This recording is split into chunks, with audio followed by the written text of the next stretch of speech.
All right. Sam, what's going on in Florida? So, the Convo Couch is going to follow some primaries. You know what we're going to do. We're going to get back on that trail. One of the states that's important to all of us on the couch is Florida. We have deep roots there. We know the people there. And primarily District 23. So I want to talk about some fun facts about what's going on in Florida. Number one, this is the second primary of the year in Florida, which is kind of odd, fam. In March 17th, they had their Democratic presidential primary, but now on August 18th, they're going to have another state primary. This is what people do rightfully criticize about. Like, this is definitely like a more conservative outlook here. Like, can we just stop? Can we just make it one day? Like, I think everybody on any side of the aisle wouldn't mind having one day to just take care of it, right? Like, on either side of the aisle. That's like, got to be done by design. Have to be, yeah, obviously it's done by design is what I'm saying. It's ridiculous. Yeah. Who's going to, like, it's hard enough to get people to vote for one day, let alone 2 days in 2 random months. Like, what the hell? It's and hard then to a third time for the general election? Are you crazy? In Florida. Get the no fuck wonder outta they have, here. like, no people vote. Well, remember when Johnny first joined the Convo Couch, we started talking about elections and stuff? I'm like, Johnny, curious, why don't a lot of young people vote? And he goes, they don't believe a vote's counted.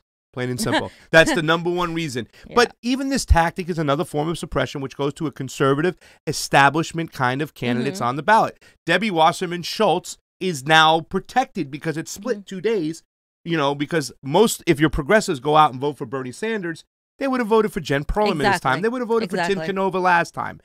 District 23 is both in Broward and Dade County, folks. Now, this is kind of interesting, fam, because it sits on 2 different counties and 2 different voting systems. All right? Debbie Wasserman Schultz, her district has been the epicenter of cheating, and she looks to screw over Jennifer Perlman this time. Great candidate. We had her on the show several times. We love Jen. And she's already screwed over Tim Canova twice. Yeah. Right? Yep. And the reason why is both of these counties are using ES&S systems, which is one of these big corporations. So when you told me... Yes. Okay, there's 2 different types of... One in Dade and one in Broward. Yes. Okay. So the one in Broward is like ours. Yes. Okay. Ballot marking device. Okay. So in Broward, which is the majority of her district, it's the ballot marking device that prints out the paper trail, or the paper ballot, I should say. But in Miami-Dade, they use...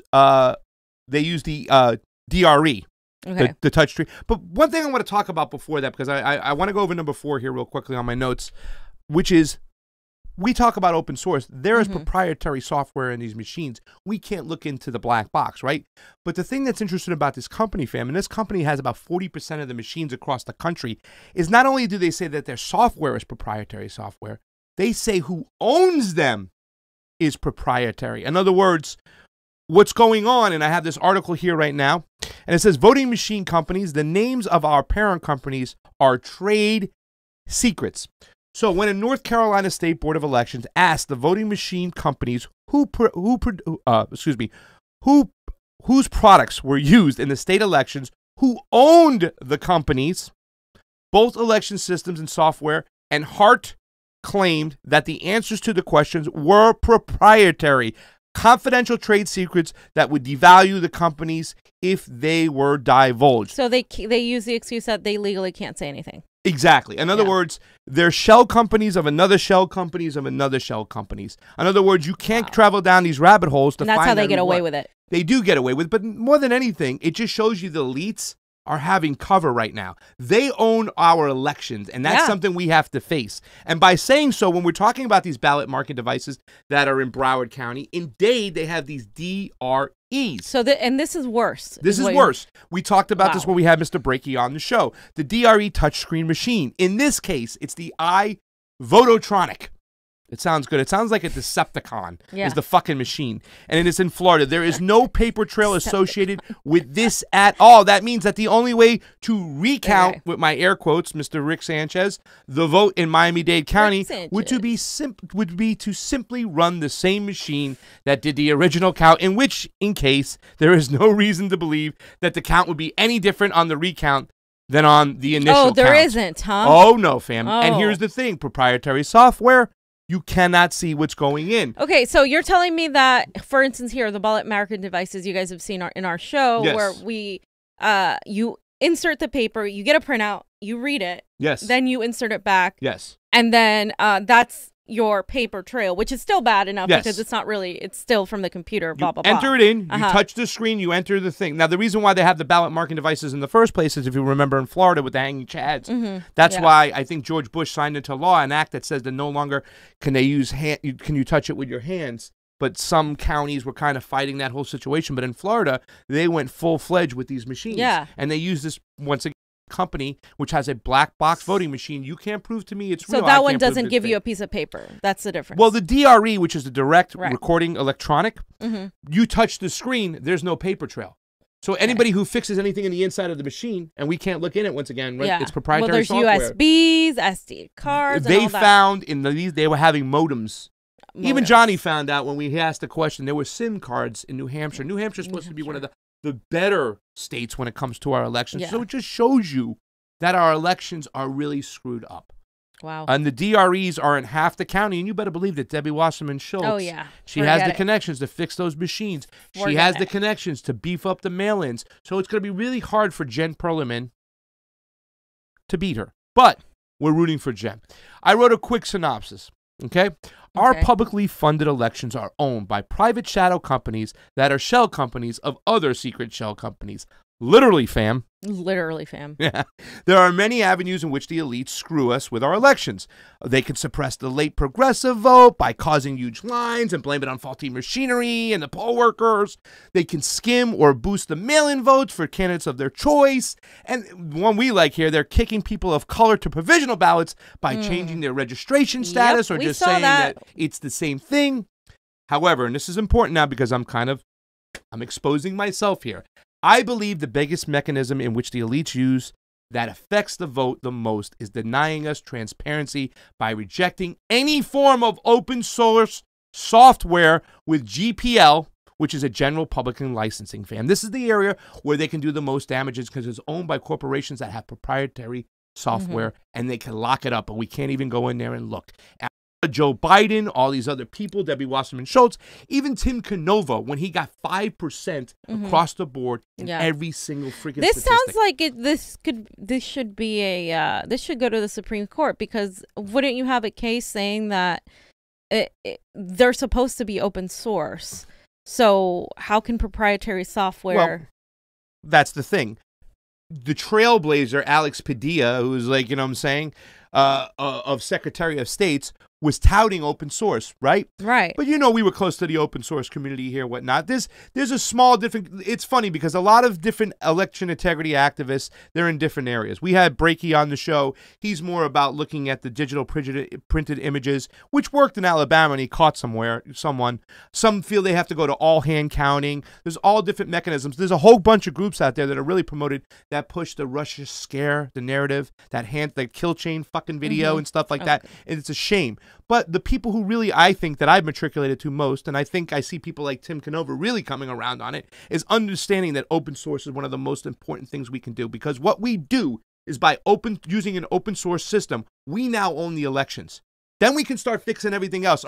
We can hire somebody who's going to fix the front of the house, right? Not a Dean Logan, but somebody who's going to make sure that he knows how to put systems into play, that when we walk into an election center, there's not two young kids answering people's questions who've never worked an election before and they don't even know what to say, and then you got people who are 80 and 90 operating the iPads. Yeah. In a 3-hour line out the door. Well, not even putting aces in places, like 5 machines in a $50,000 kids college. Yeah, it's insane. Yeah. But listen, we've opened restaurants before. You know, my whole job was opening up restaurants. Can you imagine if we did this right and stuff? We would make sure everything was in place. We would do practice stuff. Like I would do like cartoon characters, like come vote for your favorite cartoon character, whatever, to test the system, to show transparency. For your favorite show. No, really, listen, the front, and that's the thing which I've kind of drilled into some people's head, because a lot of the open source guys, and you know, there's a close one, a good friend of mine, you know, he even at first he goes, well, as long as we establish that the elephant in the room is the open source situation, I get it. But even Tim Canova said, sometimes I think it's a distraction when they talk about the suppression measures on the front end. No, they put as many holes in the boat to get as much water in as possible. Yeah. The provisional placebo ballot is another mechanism. Yeah. This is the most important one because once we have open source, we now own the system. We own the elections. We can fix everything else after that, especially the mail-in ballot and whatnot. But you can see I put an article about this up, and it talks about it because Alex Padilla had to change his tune. The open source community forced this upon him, fam. Now, let me close this ad over here. And it says right here, Los Angeles County's new, quote, open source voting tallying system isn't open source just yet. Okay? And I want to just, there was one part, I should have had it ready, John. I'm sorry. This is what we talked about, where Alex Padilla had to pretty much say, where is it at? If you see it? Yes, there. It was, can you read that? I don't even know it.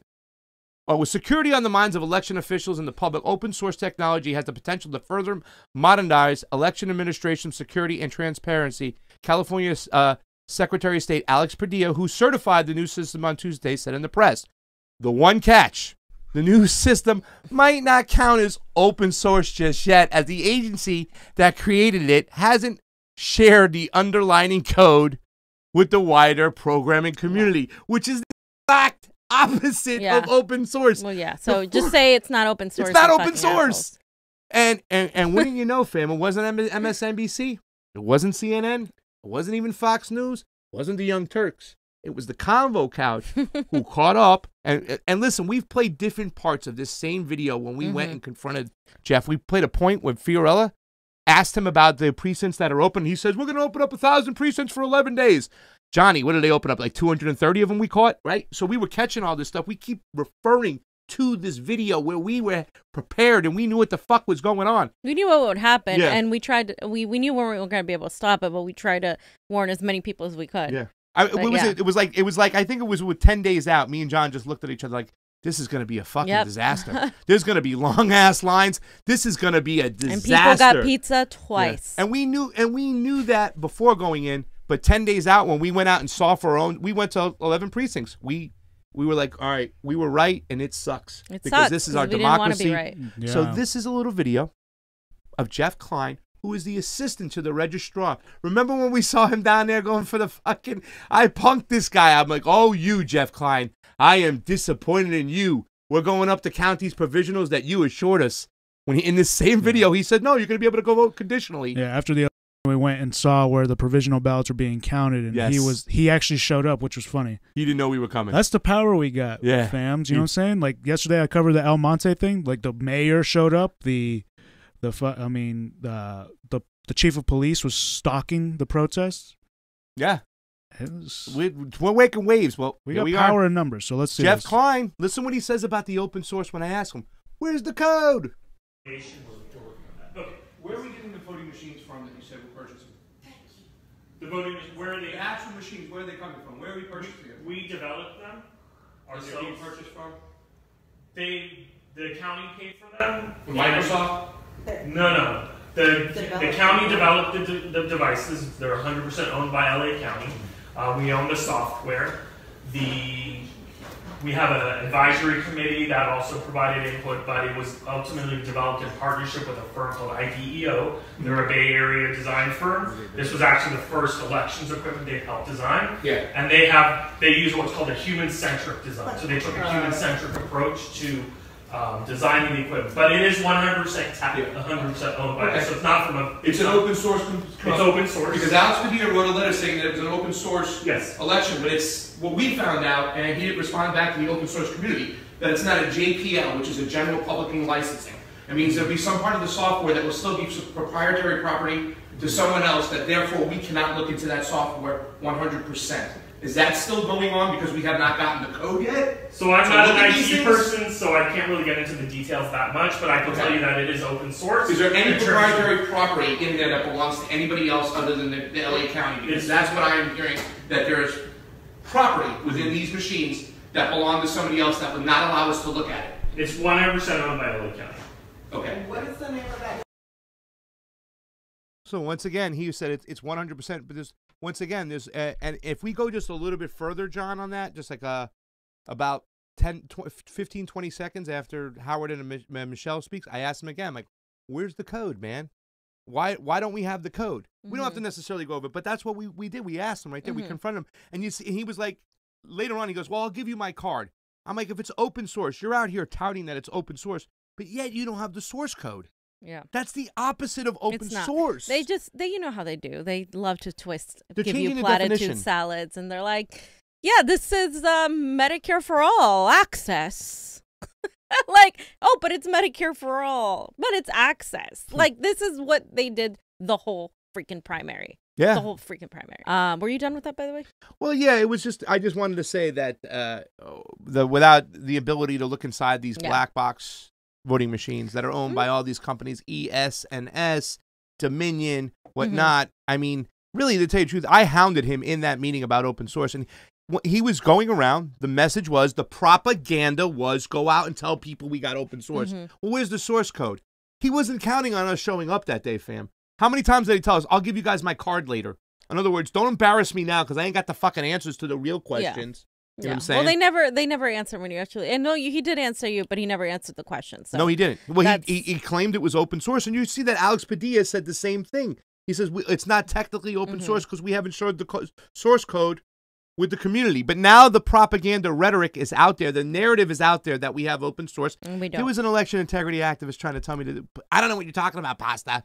We have an open source system. Like, are you fucking nuts? No. Are you fucking nuts? You don't know what you're talking. You're an election integrity activist. And you're telling me we have an open source system? We do because not. Alex Padilla told you that? Because Dean Logan told you that? Come on, man. That's what's so sad about this is that a lot of people aren't looking in this area. This is the first thing that needs to be done. Remember the Big Short? Zero. So we have zero transparency. Zero. You're so annoying when you do that voice. I gotta take this call. Doing nothing. You're so annoying. Yeah, well, we can demand free and fair elections outside the electorate too. That might be what it takes, you guys. We might. I don't think they're just gonna like pass any legislation for this if we don't demand it, and that goes for everything.